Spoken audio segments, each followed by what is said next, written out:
Hi, and welcome to the $300 Studio. I'm Q the VTuber, and today I am going to be investigating channels like Ryan Hildeberth, who advertise themselves as being an expert in YouTube automation. They offer a course that will teach you how to make money effortlessly on YouTube. I'm going to be examining their methods and point out the problems if you try to use their methods. Also, if you watch the end of this video, I'll show you the way to legitimately do YouTube automation. Cashflowchannels.com, where we help our clients build profitable YouTube automation channels. Even before Ryan tells me how they are going to be making money using YouTube automation, I have to say I am skeptical. Just thinking about it logically, if somebody discovers a way to make a fortune without effort and with a minimal injection of cash, wouldn't they want to keep that secret to themselves and not tell anybody? You don't want anybody else competing for your market. Also, if they are making such a large income from YouTube automation, why do they need to run a paid course for it? Now, Ryan suggests that you model your channel off of a successful one. Now, the channel you want to model is this one right over here. The way that modeling in this YouTube automation world works is you find a successful video, copy the transcript of the video into an automated rewrite tool, which he thinks will make the script copyright free. Here, and what we're going to do is look at this video. We're going to click on the three dots, show transcript, and then we're going to copy this right here. And what that's going to do is you're going to copy the script, but we're going to plug it into a software that will rewrite it copyright free.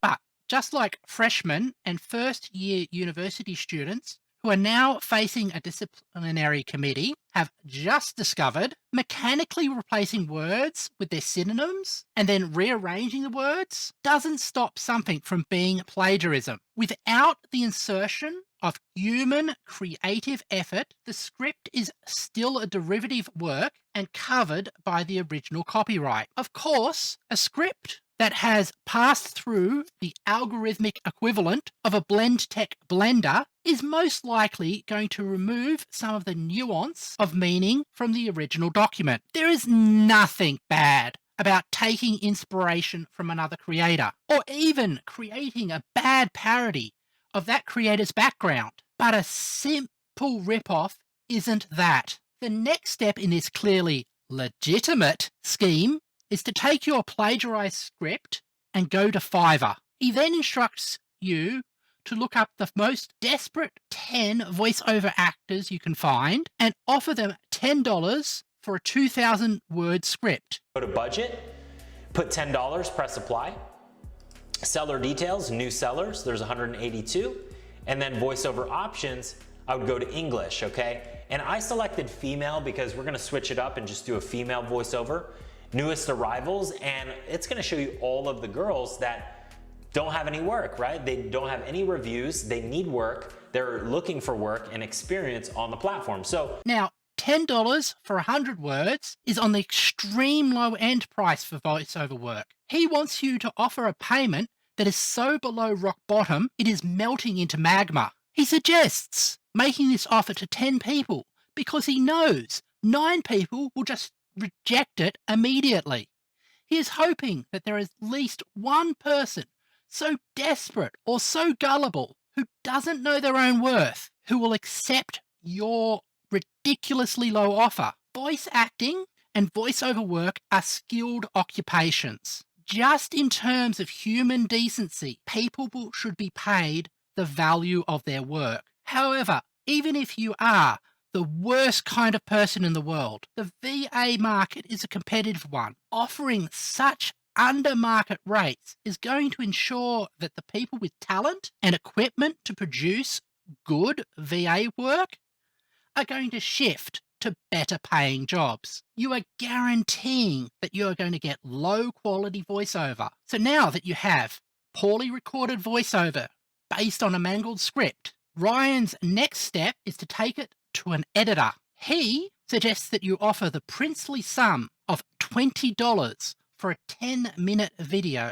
now you're just gonna send it over to a video editor. So again, we're gonna search for a video editor on Fiverr using the same tactics. Budget is gonna be $20 this time since it's a little bit more technical.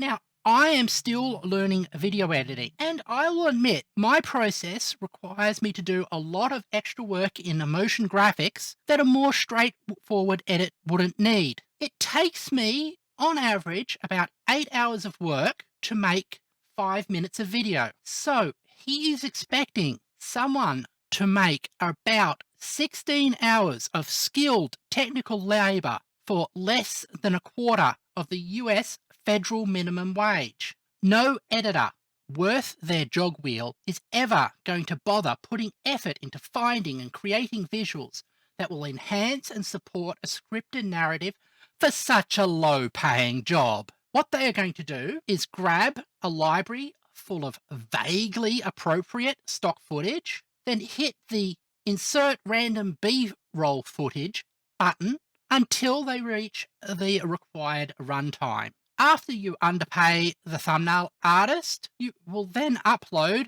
this degraded telephone game version of a successful video to YouTube, where it's going to compete with the original higher quality video. An original video that already has an established viewer base. Now, perhaps, just perhaps, this strategy succeeds. Perhaps you're able to sucker 1,000 people into subscribing to your poorly scripted, badly voice acted, and clumsily edited video, and get the 4,000 hours of watch time that you require. Now, you can apply for monetization, and there you will hit into the next hurdle, one that Ryan doesn't tell you about. YouTube's monetization rules on repetitious and reused content. Here are some of the examples that YouTube says that they will not monetize under its repetitious content rules. Content that exclusively features readings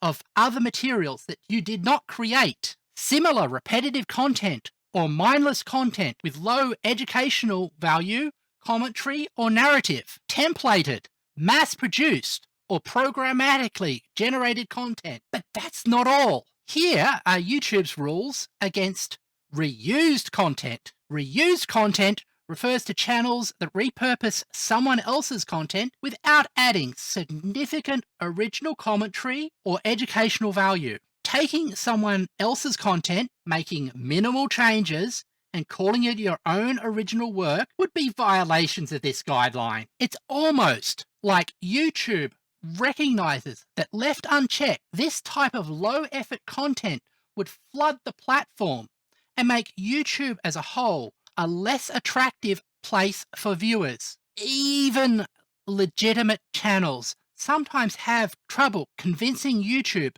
that they are not making reused or repetitious content. However, the legitimate channels can defend themselves by showing evidence of the process they use to make videos. If you showed YouTube that the only research you did was ripping off another YouTuber's content, they would reject your channel immediately. If you have, for some reason, set your life on having a monetized YouTube channel, but strangely also have no desire to make YouTube content yourself, here is my guide for ethical YouTube automation. Hire researchers to make a script for you. Pay them the going market rate for their work. Hire someone charismatic and engaging to read your script.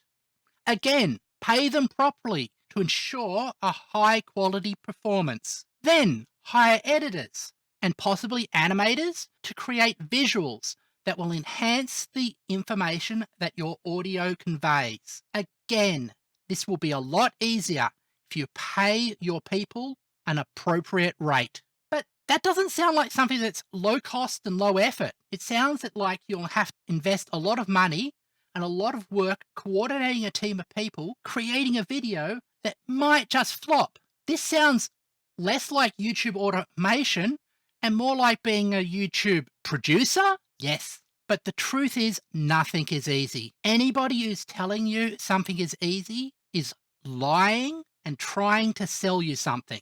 However, if you want to support my efforts to legitimately create video content, please subscribe so I can become monetized and finally start paying cue the scriptwriter, cue the voice actor, cue the animator, and cue the editor for all the time they have dedicated to putting these videos out.